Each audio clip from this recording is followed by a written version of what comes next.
నమస్తే అండి. Welcome to our channel. నమస్తే సార్. నమస్తే అమ్మా. సార్ ఈ మధ్య చూసుకుంటే చాలామంది కన్సీవ్ అవుతున్నారు. కానీ అది 3, 5 నెలల్లోనే అబార్ట్ అయిపోవడం అనేది చాలా మందికి వింటున్నాం ఈ రోజుల్లో. అవును.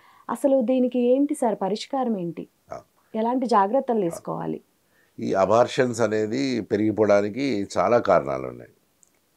అయితే అతిపెద్ద కారణం మనం చెప్పుకోవాల్సింది ఏంటంటే, ఇప్పుడు కొత్తగా వచ్చిన ఈ ప్రెగ్నెన్సీ టెస్టులు, ఈ అల్ట్రాసౌండ్లు, అంటే ఈ అబార్షన్ ఇంతకుముందు కూడా ఉండేటివి.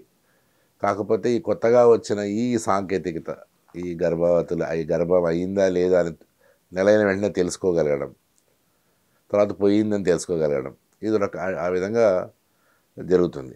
అయితే క్రోమోజోమల్ అబ్నార్మాలిటీస్ అనేది మొదటి కారణంగా చెప్పుకుంటాం మొదటి నెలల్లో. ఇది ఏమిటంటే సరైన క్రోమోజోమ్స్ డిఫెక్ట్స్ వల్ల జరిగేది. అయితే ఇది మంచిదే. అంటే ఈ సహజ సిద్ధంగా దేవుడే ఈ ప్రకృతినే దీన్ని సహజ సిద్ధంగా ఈ బిడ్డ పెరిగితే బాగుండదు అని తీసేయడం జరుగుతుంది. దానికదే అవి అలా అవుతాయి. కాబట్టి అబార్షన్ అనేది చెడ్డదనో మంచిది కాదనో అని అనుకోవాల్సిన అవసరం లేదు. అయితే రిపీటెడ్గా అబార్షన్లు ఒకే అమ్మాయికి అవుతున్నాయి అంటే అది మనం అప్పుడు వాళ్ళకి పరీక్షలకు గురి చేయాల్సి వస్తుంది. ఒక అబార్షన్ మామూలుగా అవ్వడం, ఒకసారి ప్రెగ్నెన్సీ వచ్చి మళ్ళీ అబార్షన్ అవ్వడం అనేది దాన్ని సహజంగానే తీసుకుంటాం. పరీక్షలు అవి చేస్తాం, కానీ అంత భయాందోళనకు గురాల్సిన అవసరం లేదు. అంటే ఆ బిడ్డ బయటికి వచ్చి సహసిద్ధంగా అన్ని అవయవాలతో ఉండే అవకాశం లేనివే ప్రకృతే దాన్ని తీసేస్తుంది. ఓకే. సో దాన్ని మనం వదిలేయడమే మంచిది.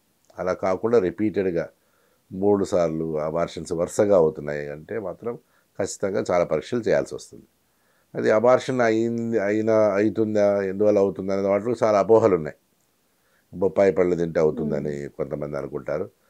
లిమిటెడ్గా తింటే ఏమి కాదు, కొద్దిగా శరీరం వేడవుతుంది తప్ప అదేమి ఉండదు. ఇటువంటి అపోహల నుంచి దూరంగా ఉండాల్సిన అవసరం ఉంది. తర్వాత ఈ 3 నెలల లోపల ప్రయాణాలు చేయడం, మెట్లెక్కడం వల్ల కూడా ఏం ప్రమాదం ఉండదు, కానీ మొదటి 3 నెలల్లో అవాయిడ్ చేయమని చెప్తాం. ఆఖరి 6 వారాలు, మొదటి 3 నెలల్లో ఇంకా హార్మోన్స్ బాగా వృద్ధి చెందాలి. ప్లజంటా అంటాం, మాయ, తను ఆ ప్లజంటా టేక్ ఓవర్ 12 నుంచి 14 వారాల మధ్యలో టేక్ ఓవర్ అవుతుంది. హార్మోన్స్ అప్పుడు బాగా వస్తాయన్నమాట. సో ఆ టేక్ ఓవర్ వరకు కొద్దిగా జాగ్రత్తలు తీసుకోమని మనకు చెప్పడం జరుగుతుంది. ముఖ్యంగా ఈ మొదటి 3 నెలల్లో వాళ్ళు చూసుకోవాల్సింది ఏమంటే, మనకు ఏమన్నా ఏమంటారు వాంతులు తగ్గిపోతాయి కొంతమందికి అనుకోకుండా, తర్వాత బ్లీడింగ్ అవుతుంది. ఇట్లాంటివి ఏమన్నా ఉంటే కొద్దిగా భయపడాల్సి, డాక్టర్ని వెంటనే అప్రోచ్ కావాల్సింది. బ్లీడింగ్ అయిన వెంటనే అప్రోచ్ కావాల్సి వస్తుంది. భార్యాభర్తలు కలవడం కూడా మేము అవాయిడ్ చేయమని చెప్తాం. మొదటి 3 నెలల్లో దాదాపుగా అవాయిడ్ చేయమని చెప్తాం. మనకు సహసిద్ధంగా మన ఇళ్లలో ఉండే ఒక మంచి అలవాటు ఏంటంటే, తొలి ప్రెగ్నెన్సీలో పుట్టింటికి పంపించేస్తారు. అది కూడా ఒక రకంగా మంచిది. ఓకే. అయితే most of the risk first నెల నుంచి 5వ నెల వరకు ఉంటుందా సార్ మామూలుగా? అవును, 12 నుంచి 14 వారాల్లో ఎక్కువ రిస్క్ ఉంటుంది. ఎక్కువ అబార్షన్స్ ఈ టైంలోనే అవుతాయి. ఓకే. ఆ తర్వాత అయ్యే అబార్షన్లు, 2 నెలల్లో అయ్యే అబార్షన్లు జనరల్గా మనకు ఈ క్రోమోజోమల్ అబ్నార్మాలిటీస్ వల్ల కాకుండా ఇవి అనాటామికల్ ప్రాబ్లం అంటాం. అంటే గర్భసంచి కింద విచ్చుకోదు, అంటే గట్టిగా పట్టి పడుతుంది బిడ్డ జారిపోకుండా. కానీ అది తెరుచుకోవడం అనేది జరిగితే మాత్రం బిడ్డ కిందకి జారిపోతుంది. ఓకే. దాన్ని మనము సర్విక్స్ అంటాం, అంటే గర్భసంచి కింది భాగం. ఆ భాగం విచ్చుకోకుండా అలానే ఉండడం వల్ల అది తల్లి గర్భంలో సేఫ్గా బిడ్డ ఉంటుంది.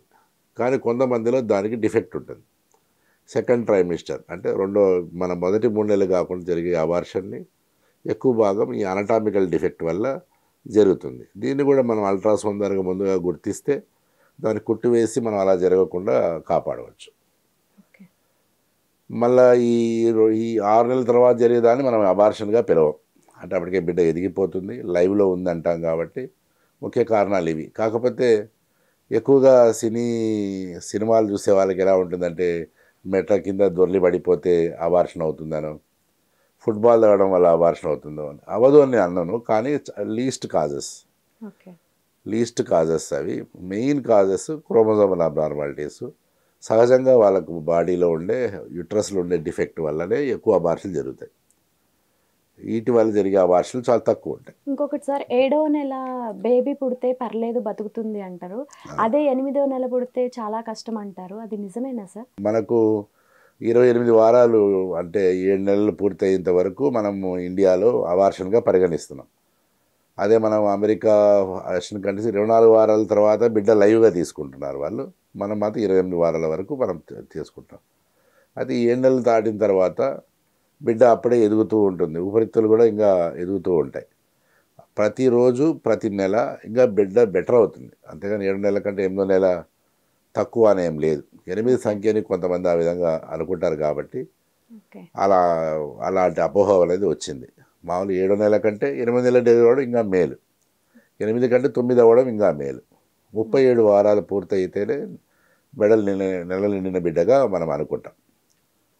కానీ మనకు 37 వారాల కంటే ముందు అయ్యే బిడ్డలు నెల తక్కువ బిడ్డగా అంటాం.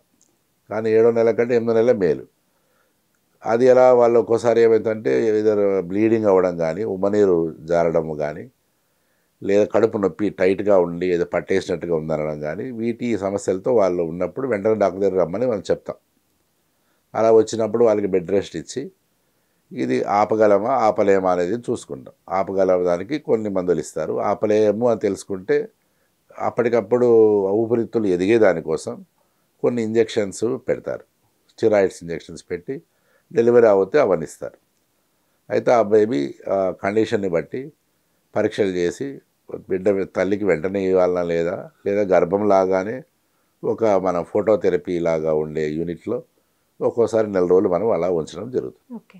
సో ఫైనల్‌గా ఈ అబార్షన్స్ అనేవి ఫుడ్ ద్వారా అయితే అవ్వవు కదండీ? ఫుడ్ ద్వారా ఏమీ ఉండదు. చాలా మట్టుకు ఇదే పెద్ద అపోహ ఉంది. అపోహ అది ఉంది. తినొద్దు, ఇది తినొద్దు అనేసి. అవునవును. అయితే మనకేమంటే డాక్టర్ కూడా అన్ని తినమంటున్నాడంటే ప్రజలు అట్లా యాక్సెప్ట్ చేసే పరిస్థితులు కూడా లేరు. ఎందుకంటే మన సాంప్రదాయాలు బాగా నమ్మే పరిస్థితి ఉంది కాబట్టి.